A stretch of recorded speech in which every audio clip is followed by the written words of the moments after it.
Welcome back. We do have returning to the channel H.H. German, the man behind Sigma Comics, and Here Comes the Calico. And if there's one person in comic books that can give you a great feel about how everything's going on across the nation, it's got to be H.H. and the team. You guys have been traveling east to west, west to east, north to south for like 3-4 years now on just a tour across America selling Here Comes the Calico. And obviously, H.H. believes in the ABCs of business, always be closing. And definitely appreciate all the stuff that you bring to the table. And I definitely want to get an idea of what the tenor is across America regarding comic books. Absolutely, Wes. Thank you for having me on, having us on. You know, we're a big supporter of your show, and much success for 2024 and beyond. And that's exactly what we're seeing. We're seeing some good stuff, good positivity all around. City to city, we're taking Here Comes Calico on the road. And shaking some hands and learning about what people like in their comics and giving it to them served up in a nice, powerful package. Absolutely. Speaking of powerful package, people might not realize this about you, HH. Maybe I've mentioned it here or there, but you are a certified bad mamma jamma. You were a professional boxer, MMA pioneer. I've seen pictures of you with like Vitor Belfort and some of the other original guys from back in the early days of UFC when it was like canceled. It was, illegal in certain states, and next thing you know, they're in Alabama or whatever, putting on their events. So a lot of people probably think you're like the nicest guy in the world, which you are. But literally, you could throw them in a rear naked choke and rip their lungs out if you wanted to.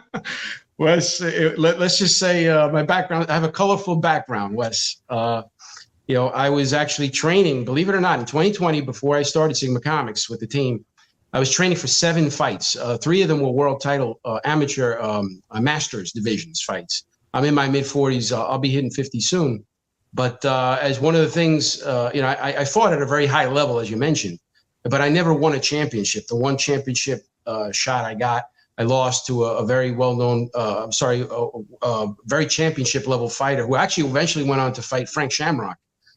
Who I think is should be unequivocally a Hall of Fame UFC fighter. I think he's frankly, I think he's the best middleweight in the UFC history. Him in his prime, I would have liked to have seen him fight against the John Jones when he was in the lighter division. But Frank Shamrock was pretty intense, and those were the circles that I ran in early on. I was just a kid. I was like 20, 21 years old. But the guy should have fought in that tournament should have been John Lewis, who eventually, he was actually the trainer of the Fertitta brothers, who bought the UFC back in the early 2000s, in fact, 2001, for $2 million. And look at it today, Wes. $4 billion they sold it for a couple of years back. They bought it for $2 million, and then they sold it for $4 billion. And that's what I was doing up until, the Here Comes Calico thing. So I remember we were talking about fighting because I'm a boxing guy. I'm an MMA guy, and I know a lot of key fights in history and fighters and stuff. Absolutely. We were talking. I was like, you know what? You've got that jawline that looks like you could take a punch. Yeah, I got the jaw. I got the big jaw, and I got the nose. You know what it is? I got built-in headgear. So exactly. He's got the like the built-in thing. Wherever you see like an Anthony Mackie, a good-looking guy or whatever, but he's got that real thin chin. You're like, there's no way he's taking one on the button. For fighting, this, Wes, you really don't want to have a long neck, but you want to have a very girthy face. You want to have a short neck with a girthy face, and like that's Brock Lesnar. Absolutely.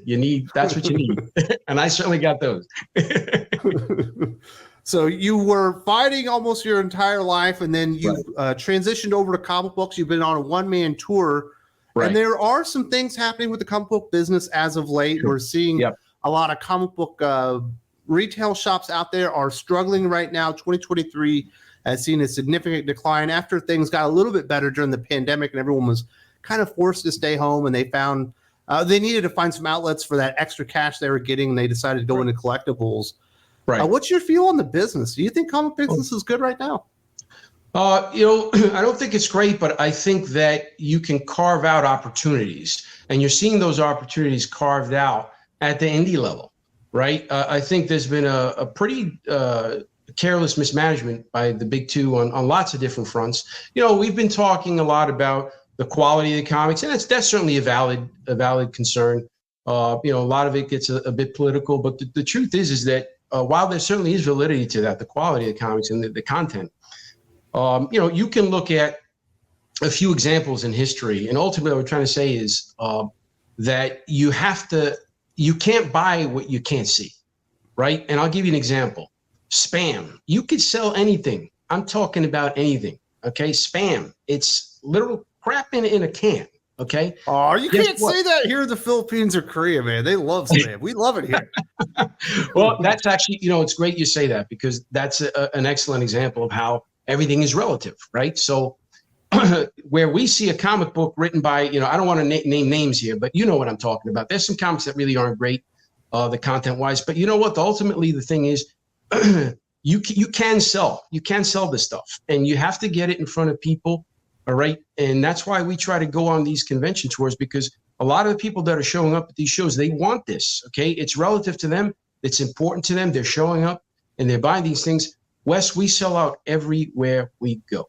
Okay, I'll give you another example. Pergament. Pergament, you might not know that brand, but that was a very big hardware store here in the Northeast. They were the biggest, okay? And we're talking about the New York metro area, Jersey, New York, Connecticut.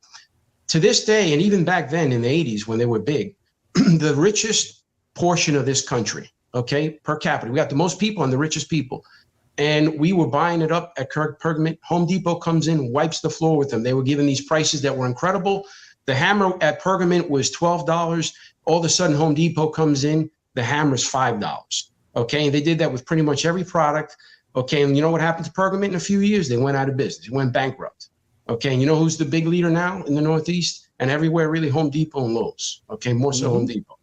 My point is that you, as a responsible business person, have to price these comics a certain way. You got to put them in certain places.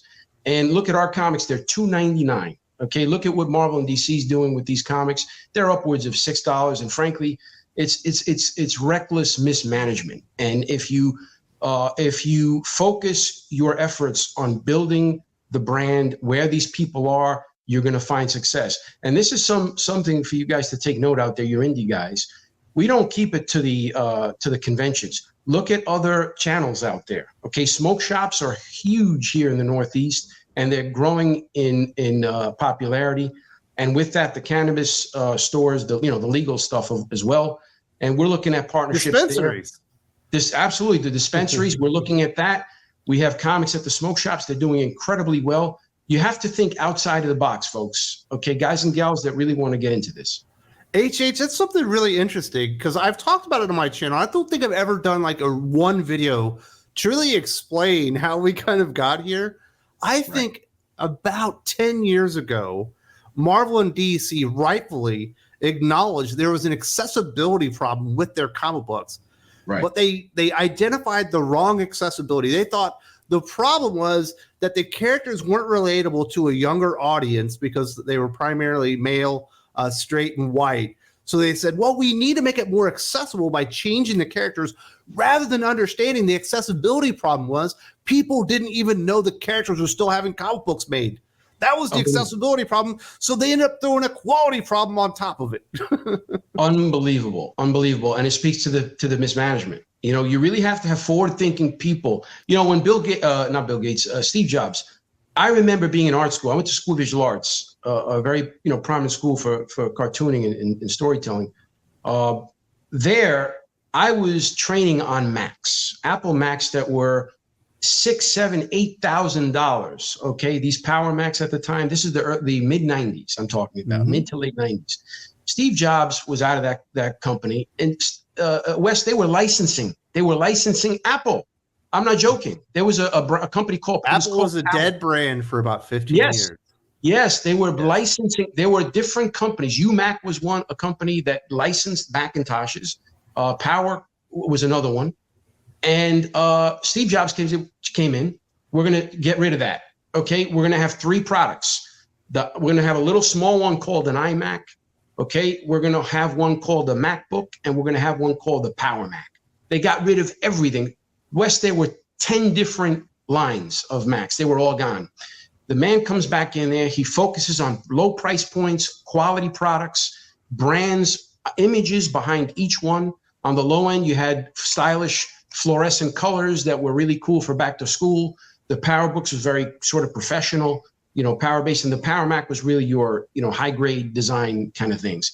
And look at the company now. Enough said. You really need forward thinking, and of course after that, the iPhones and all these other things, right? iPod, etc. Yes, absolutely. We need a Steve Jobs in comics. We really do. And this is what's lacking. We have a lot of mismanagement going on.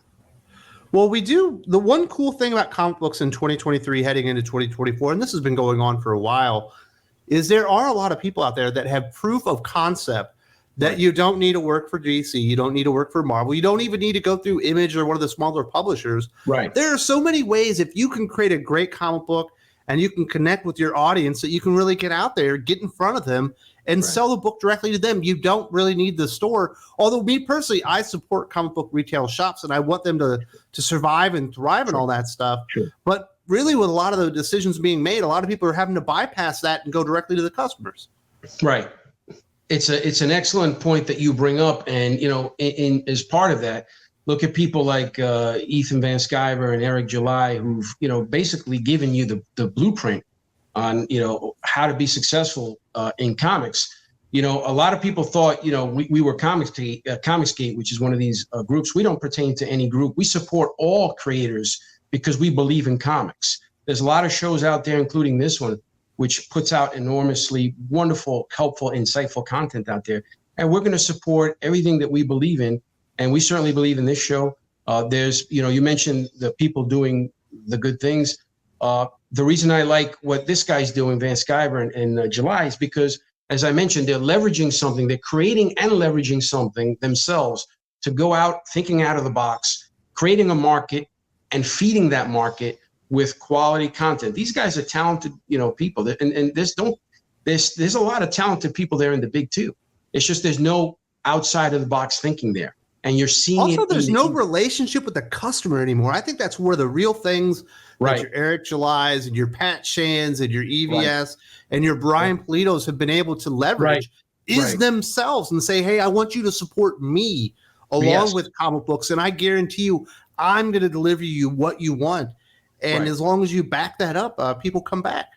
Right. They're buying US and that's what it is a lot of times. Not every sale is identical. There are people who want the story and they're intrigued by, what we're selling. But you have to have charisma when you're selling this to people because they're passionate people. You know better than anybody. You've been in comics for years, for generations. And you know that when you buy something from Todd McFarlane, it's going to be a high quality product. It might not be, the best written thing or whatnot. But when you walk away with that product, A, it's going to be priced well, and B, it's going to look absolutely amazing. And you know what? You're going to be entertained.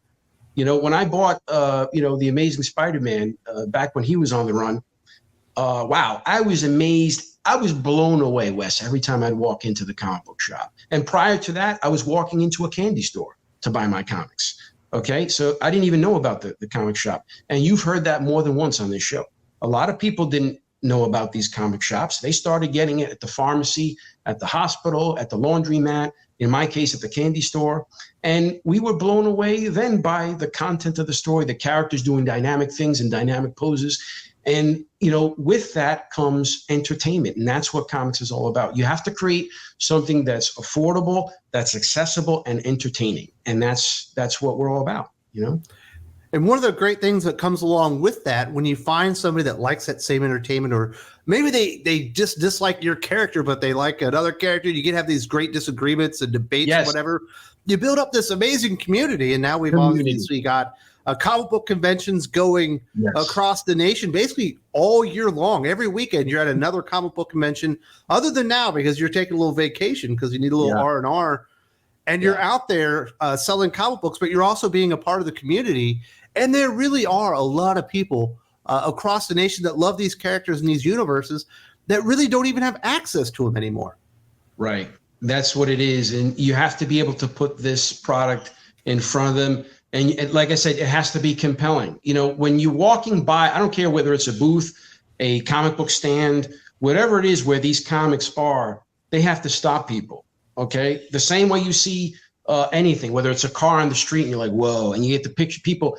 Every comic book every comic book should motivate every person to whip out their cell phone and start taking pictures. And that's what happens when they walk by ours, and it's by design. But that should be on the forefront of, on the minds of every single creator out there. You need to understand something, okay? What you're selling is something, you're selling showstoppers here. And then that's your responsibility. Every time you put your hand on the screen, on the computer, on the paper, whatever it is, you have a fundamental responsibility to excite someone, to fill their mind with adventure, with awe. And that's what it is. You know, you have to do it. You have to deliver for the customer. Yeah, I cannot wait to go to Dallas Fan Expo. I'm planning on being there in 2025. I know that's a year and a half from now, but I imagine you're still going to be out there on the convention scene, still selling comic books. And I think one of the things that you do that is far superior than a lot of other comic book pros out there is you do go out there and directly engage people, even if they're maybe not immediately interested in the product, and try to sell it out there. Yes. And I think a lot of pros, when they go to those conventions, they sit at their table and they just want to get paid. And then they want to go behind the scenes and have some drinks with their friends rather than going out there, you know, on the floor and meeting people and telling them why comic books are great and why your comic books are the best. Exactly. Okay, guys, I want you to all pay attention here. Get close to the screen, because I've been doing this now, as Wes said, for a few years now. Okay, and I'm talking about doing this consistently, like every weekend doing this, okay? Roll up your sleeves and get your pens out, because I'm going to share with you what's going on out there right now, all right? So it's not just myself. I have a team that goes out, all right? And the first thing you need to do when you're going to do this, all right, and you're going to get yourself in front of these people is, if you're going to do this on a regular basis and you're going to adopt conventions as part of your strategy, as we've done very successfully, call your credit card company and get on those airline miles, okay? Get those airline credit cards. You're going to save yourself about $200 every time you go to these shows. They're going to waive all the bag fees, okay? When we go on these conventions and we have these suitcases, 50 pounds is the minimum to do these shows, okay? So what we do is we go with one big bag that's 100 pounds. And when we get there at the airport, we take a carry-on bag that's inside that luggage. We put 50 pounds in that carry-on, and that's our carry-on, and we're only paying for that one bag. Because we have the waivers, we don't even pay anyway, but that's what we're doing in the beginning. With that tip right there, you're going to save yourselves between $150, $200 every time you're doing these things. When you're there at the show, you need to engage these people. You need to get out of your booth. You need to stand outside of your booth sometimes. In our case, practically no one knows who the Calico is. In 10 seconds or less, I let them know who he is, what he's about, and why these people need to buy them. The Calico goes after people who abuse animals, and he gets them off the street permanently. That's it. That piques their attention. Oh, I might be an animal lover. Well, let me hear more about this. And then I get out of their way and they start looking at these comics. They're like, whoa, this stuff looks great. Then they look at the price. It's a ladder of interest, and I just feed them up that ladder in a very simple 15, 20-second pitch. And that's why we're able to get a high volume, close rate with a lot of these people. Find it what it is, understand who it is that you're selling, okay? In less than 10 seconds, get them to that booth, in our case, the booth, right? And get out of their way and let them experience your product, okay? Give them a compelling reason and get it done. You know, you said understand who you're selling to. And right. I've had this channel for 6 years, and I think a lot of people, we were kind of talking about it before we started recording, have noticed my channel has gotten better over time, not only just by experience, because at one point I realized, I think I'm trying to talk to everybody. Right. I was like, that cannot be effective. And so I wrote down the exact person that I'm communicating with for every one of my videos. And that's why I'm able to communicate very directly and distinctly to people, and whether they agree with me or don't agree with me, or they represent exactly that person I was trying to talk to, they do understand the message because I'm being very clear about it and not trying to communicate with everybody all at the same time. That's an excellent point, Wes. I'll give you an example right in line with that. You know, we're seeing, you need to understand who it is that you're dealing with and understand the opportunity as well, right? Because it is a growing market.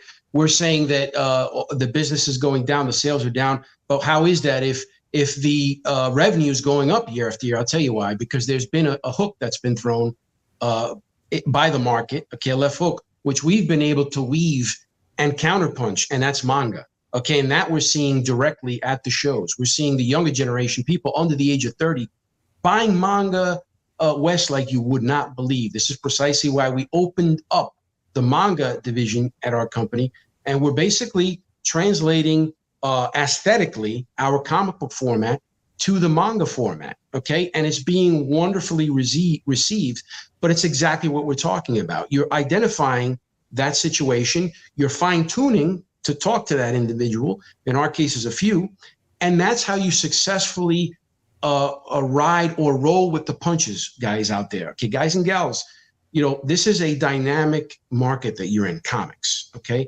Things are changing very rapidly. We, as a young upstart that loves comics, we have, in less than 3 years of existence, we have successfully bobbed and weaved and counterpunched with the market. And guess what? We're making money now on comics as a new company. How are we doing it? And how is it that you got some of these people here are struggling to pay their bills and going and doing crowdfunders for their hospital bills and all these things? You have to be fine tuning, and that's what you get when you have a direct conversation with the customer. And that's what Wes just told you that he did for his channel. You know what's interesting also, HH? I think everyone believes if you're not going to get published through Image or DC or whatever, you can only do the crowdfunding route. You got to do Indiegogo or Kickstarter or Zoop or Fund My Comic. There's a few of them out there, right? And you do crowdfunding and you successfully fund all of your comic books, but a majority of your sales come from conventions. That's exactly right. On average, we do, for one of these 30-day crowdfunded things, what we do in like 2 days at a convention. Okay. Mm-hmm. But we still do them because guess what? It's another revenue stream. And we're not going to say no to that. In fact, we use crowdfunding as a marketing channel because that's another new, 50, 70, 80, backers that have never heard about our comic book. And we add them to the list. Wes, when we started, we only had about, less than 1,000 people on our list. And we got that by going to New York Comic Con as attendees and just having conversations with people and getting their email addresses. Before we started the comic book, we started with 1,000 lists. Now we've got over 15,000. Okay. And it's a very highly qualified list of people. And how did you do it? You did it through the Kickstarters. You did it through the conventions. You did it through the smoke shops. You did it through the delis. All these places that we're deciding, hey, let's try this out. The pizza boxes. We had a pizza box idea. We put the Calico. We slapped them on That's pizza right. boxes. During the pandemic. Absolutely. Everybody's eating pizza and ordering out because they can't go to these these venues. And we threw the Calico on thousands of pizza boxes in our general area. We got a bunch of email addresses, and now these people are regular customers. This is what you have to think outside of the box. In this case, literally with the pizza box. Absolutely. And I remember Perch was saying, he's like, because he owned a shop up in Seattle. I think he's about to open up a shop in Texas where he lives now. And he's like, when people would come into his shop and sell him on a comic book, he would do a big order like you were doing it. Obviously not through Diamond, but a retailer size order. And I think a lot of people think that the crowdfunding is the only avenue. You can go on the convention circuit. You can actually go out to local comic book shops in your area and go and sell them yourself. And Absolutely. You might be cutting yourself off to a lot of customers and a lot of new revenue streams, thinking that Kickstarter and Indiegogo might be the only way. Absolutely. And even with that, you could do sales on sales. Like you just mentioned the Diamond route, going the distribution route, which we recently did a year ago to the date. We are partnered with Diamond for that, and they're getting us in all the shops. And that's another few grand that comes in from that. And then you Kickstart them, you put them on there, and you create a schedule around this. And as you just mentioned, you can go to the stores directly and do certain things like signings, special exclusives for that specific show. And all that does is serve to improve your relationship with that customer, which is that comic shop. Look at how they're treating these comic shop owners, Wes. It's really angering, and I'm really happy that Mark Millar came in there and said those things and backed this gentleman up who from my part of the world, the Northeast. He's from Massachusetts, but his sentiments are real, and I'm glad that he stood up there and voiced what it was that he felt in his heart, because this is a very passionate thing for people. I want to say something. I know this has been said before, but comics aren't just pamphlets that stay on a shelf there. They are little windows into worlds, beautiful worlds that inspire young boys and girls, that set them, in many cases, on very positive, powerful trajectories. Comic books, for me, was seminal to my American story. My mother and father came here in the 60s, okay, and I was born in the 70s. And I didn't know how to read English until I picked up comics and Sesame Street, those two things. You know, English is my third language, and I value very much that comic book relationship. And that's one of the reasons, you know, when I was faced with the pandemic, where I had nothing to do, all my fights were canceled in 2020, and I couldn't fight. The girlfriend at the time said, hey, why don't you get this idea off the shelf, which was a novel at the time. And I listened to her, and Here Comes Calico, going strong 3 years now. So you're on issue number 8. It's live on Kickstarter right now. Yep. And this is the pitch I'd give people. Now, I'm not H.H. Sherman. I've certainly sold less issues in Calico than he has. But if you thought John Wick didn't go far enough, you might be a fan of Here Comes the Calico. I love it, Wes. I'm going to hire you. We'll set you up in New York, buddy. That's it, buddy. That's what it is. The Calico gets intel on people who abuse and kill animals, and he goes after them with extreme justice. He makes the Punisher look like Gandhi. So, and you hit it right on the head. This guy is really a further, more intense extension of that Wick fellow. And let me tell you, if you think what you think about the series, if you pick it up, one thing I can guarantee you are not going to be bored. All right. And I can also say this, and maybe I'll give a little personal out here, but this isn't just a concept or a comic book that's a gimmick to you guys. Right. You and your team actually live this stuff. Yes. Like I know we've talked before, one of the members of your team saw somebody doing something to a dog. Next thing you know, she's out on the street throwing hands. Yep, that's exactly right. And unfortunately, Wes, it happens every day. And that's what compelled the story. You know, as you mentioned, I'm a former boxer from the Bronx and eventually got into MMA. I unfortunately had some experiences as well. So I write from experience. In addition to the fighting background that I put into the Calico, I do leverage the experience that I witnessed myself. And that's why a lot of our team are animal care people, animal rescue people. And we live our creativity through the series. We have passion behind the series. We've basically married two passions, our love of comics with our love of animals. And that's why we priced it well. We know there's lots of animal lovers there. We know there's lots of people out there that really are looking for good comic book stories. And this is a really good one. Like you said, it's not for everyone. This is definitely not for kids, people who cannot tolerate. Not for little kids, no. Yeah, we have people. We have people that come to the booth and they see the pretty colors and the awesome Calico. And I have to say, listen, this is not for kids. It's rated M17 and up. And if you have a strong stomach, you could read it. If not, you need to keep walking. In short, if you're a fan of the Punisher, you'll like the series.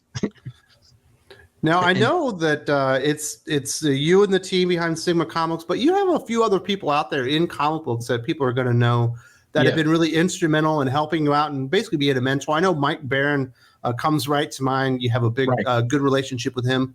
Yeah, very good. I speak with him regularly. In fact, I spoke with him today. He and I speak very regularly, in some cases every day. He's a wonderful supporter of the series. And frankly, he's somebody who I've always looked up to. It was his Punisher that I read as a kid from the late 80s into the mid 90s. And, he's really the name. I can't tell you how lucky I am, Wes. I don't even think there's a luckier person on the planet. I created this character, the Calico, very much inspired by characters like the Punisher and Go 13, who's a manga character created by Saito there in Japan. But he's just a hardcore dude. And it's people like Mike Barron who wrote the Punisher that way. Conway wrote the Punisher, but he wasn't that Punisher that Mike Barron wrote. No. All right. People like Chuck Dixon, who has supported us a couple times on Kickstarter by putting out our message to his customers. And I really appreciate Chuck doing that. People like Jim Steranko. I mean, I'm at a loss for words. I mean, he just put me aside there. At the last show I did, Big Apple Comic Con, he took me aside. And we spoke for 15 minutes about the character. And it was so inspiring, that conversation, Wes, that I'm going to be perfectly honest with you. No one knows this right now, but now your audience will. But the issue was written already, issue 8. And it was such a powerful conversation that I went in there and let's just say I made some Steranko inspired edits to the story. So that's how much power this man has. So. Absolutely. Very beautiful stuff. And, I know you had a conversation with Dan Didio. So you made the rounds, you built up some relationships, and I'm very happy for you guys in the way it's kind of worked out. Yeah, we've been very fortunate, and I can't thank these legends enough. I mean, Klaus Jansen's another one. Before I had the character finished on paper, I was fortunate enough to get some guidance from him. And if it wasn't from him, for his guidance, I don't think the character would look as polished as he does now. So I don't know if there's a luckier person. And I have people like you, Wes, as a friend and supporter of our series. And I very much appreciate not only what you're doing for me, but also what you're doing for all of us who are fans of comics with this show. This show does a wonderful thing. It really gives you a lot of different things that are happening in comics in a very salient, very acute manner, and then gives people the ability to discuss them in a wonderful platform. And you get lots of different perspectives here. And it's a great thing. I was watching the show when I first tuned in. The doc was giving people tips on bathing tips at the end of the show. And I think that they've changed that. We moved on. That's how long I've been watching the show. It's been a lot of years. Well, definitely thank you very much for the compliments. And we're very proud of how far we've come. And I know you feel the same way about yourself.